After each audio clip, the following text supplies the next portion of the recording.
Okay, in this video I'm going to be looking at how Pascal developed his triangle. Now, I've seen a lot of videos on YouTube on the use of Pascal's triangle through either binomial probability or binomial expansion. However, I haven't found many videos on how it was actually constructed.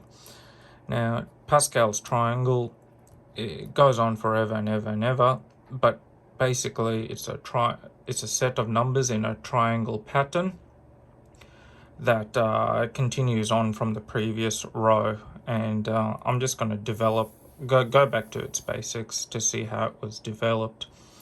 Now, there are some interesting facts to it, but I'll dive into that once I start my construction of it. Okay, so what I'm going to do is start off with a coin. Okay, so just a normal standard coin where if you flip it, it's a fair coin. You'll either get a head or a tail.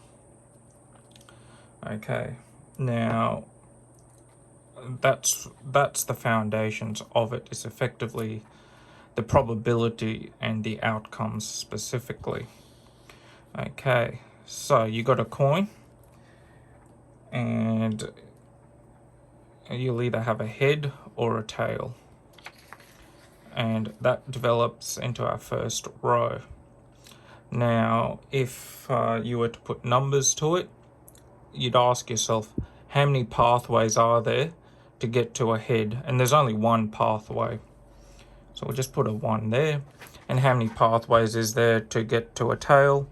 We'll just put a 1 there, as there's only one pathway forward in getting a head and one pathway getting a tail. Okay, so we'll move on to row 2.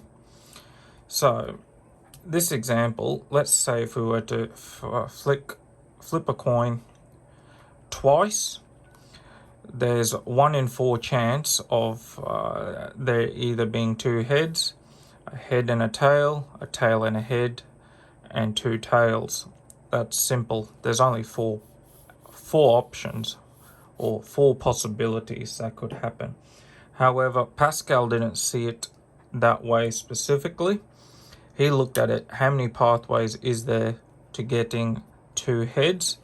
There's only one pathway getting there. It'd go up and up. And the same way for a tail. There's only one way you can get 2 tails. And so he put a 1 there.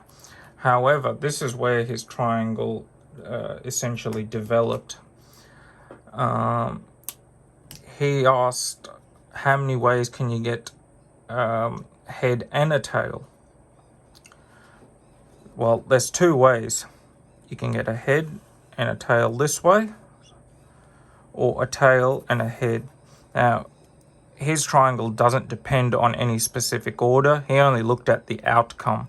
So there's 2 pathways. You can have a head, then a tail, or tail and a head. And effectively, it's the same thing because there's still 1 head and 1 tail. So if you add the pathways up together, you'll get 2. There's 2 pathways in which you can get 1 head and 1 tail, and 1 tail, 1 head. And that's that row of numbers constructed. Okay, and this is where it kind of gets tricky. Continuing on the pattern, there's still only 1 way in which he can get all tails, and only 1 way in which he can get all heads.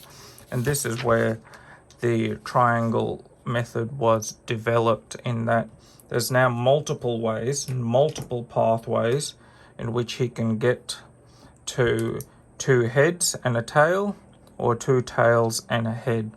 And I'll justify it right now. So if we were to look at 2 heads and a tail, he can go this way, a head, head, tail, or he can go head, tail, head. He can also go this way, head, head, tail. So there's 3 pathways in which he can get to 2 heads and 1 tail. So if we mark it out, 1 plus 1, and then we add this one, and that sums to 3. And I'll just change colors again so you can see. And the other pathway is how can he get to 2 tails and a head? Well, he can go this way, and then this way.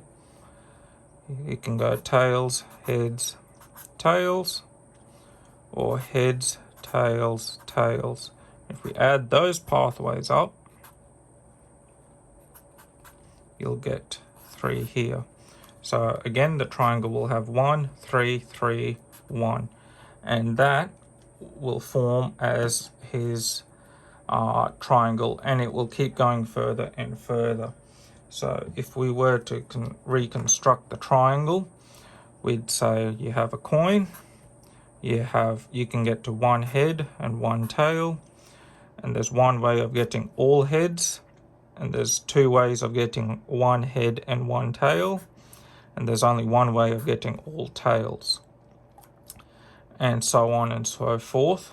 The next row would be 1, 3, 3, 1.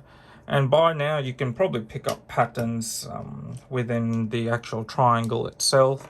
That 2 can be constructed by 1 plus 1, forming a triangle. 3 can be 1 plus 2, forming this triangle. 2 plus 1, forming 3 to get a triangle. And you're getting a set of patterns and triangles developing within another triangle, and so on and so forth. However, he also found that at any row of number, it does come to, the sum of the row comes to some sort of power of 2. So we know that if we add 1 plus 3 plus 3 plus 1, that will sum to 8. And funny enough, that's 2 to the power 3, which equals 8. And the row before it, 1 plus 2 plus 1 equals 4, and we know that to be 2 squared. And the row above, 2 to the power 1 will equal 2, and the top row is 2 to the power 0, which equals 1. So the top row is always row 0. Okay, and that will be how he developed his triangle. Now, this is all assuming that the coin is a fair toss, that it is a fair 50-50 chance. Now, that's basic probability. In my next video, I'm going to be talking about how he converted this into success and failure, and how he developed his generic form for the triangle. So just stay tuned for more. Thank you.